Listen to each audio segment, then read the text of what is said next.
You're about to watch a Trains Newswire video. If you enjoy what you see, consider watching some of our other full-length videos. Selling Sunshine, the Florida Trains. Locomotive 2017, a video companion to our best-selling annual issue. Big Steam is back. All of these and more are available from our website, kalmbachhobbystore.com.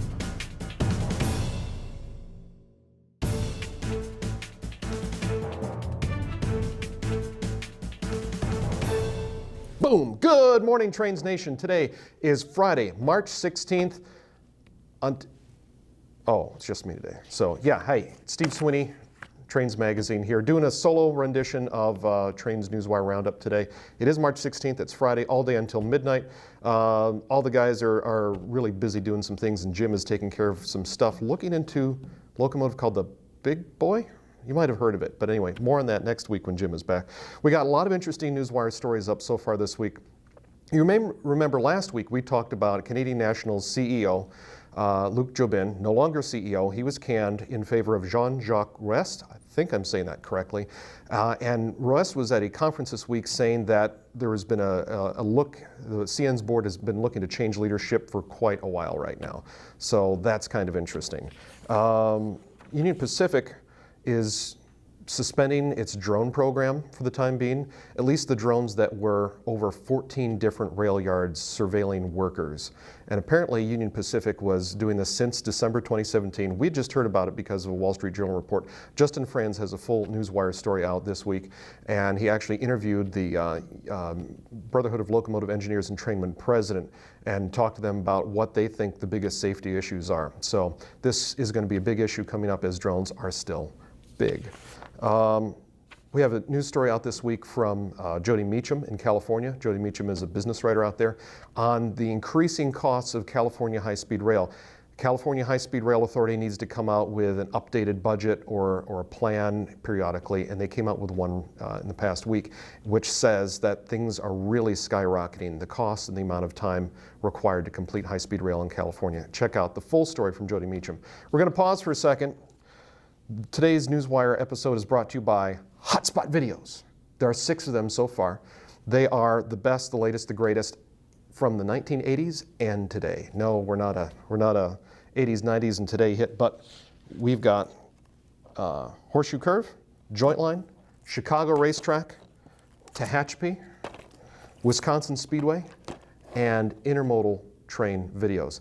These were our on-location series from the 1980s. We've updated those, cleaned up the video, cleaned up the film, the audio. Kevin Keefe, who narrated the original series, came back in to narrate the additional 15 to 20 minutes that we have on each of these videos.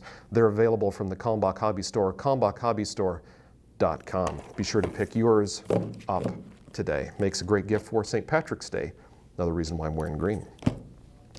And another good news item, the Association of American Railroads says that as of March 10th, which was a week ago Saturday, intermodal container traffic shot up 10% from the week in 2017, the same week in 2017. Carloads are up mostly across the board. There are just 1 or 2 items that are down. I'm looking for a negative sign on this. Looks like motor vehicles and parts are slightly down. Non-metallic minerals are slightly down, but everything is up and green across the board. Check out the full news release and the charts that we publish nearly every week on Newswire. Some slightly disturbing news, have to rack your brain on this.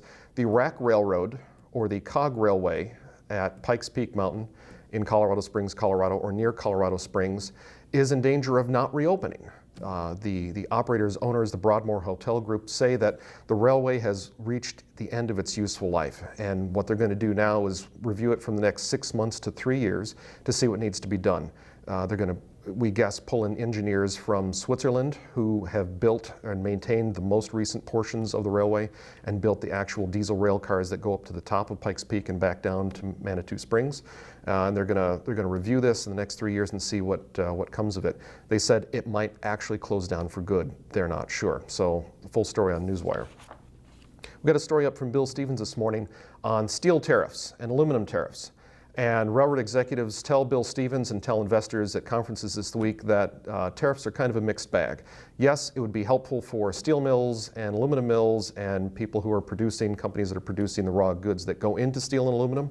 But if you are an automobile maker, if you are using steel to make tools or build bridges, it's not so good for you because the cost of steel goes up. So as far as railroads are concerned, they would rather have free trade and not have to worry about which industry that they serve is going to benefit from a tariff on any given day. Full story from Bill Stevens, a really great article and some great quotes from executives this week.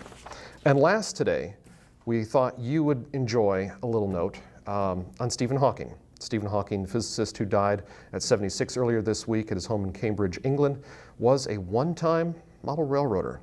He wrote in his autobiography several years ago that he liked toys, like toy trains, model railroads, and boats and airplanes. He also liked to create his own board games.